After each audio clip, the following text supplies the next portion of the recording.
How to comment anonymously on Facebook group. Hey everyone, welcome back to the channel. If you ever wanted to comment anonymously on a Facebook group but weren't sure how, I've got you covered. In today's video, I'll show you a simple way to do just that, so while keeping your identity hidden. First, open the Facebook app or website and go to the group you want to comment in.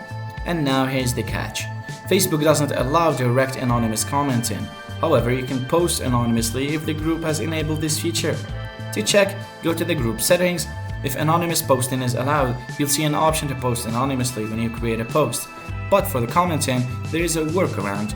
One option is to use a secondary Facebook account, so you can create a new account for this purpose and use it to comment privately without revealing your main profile.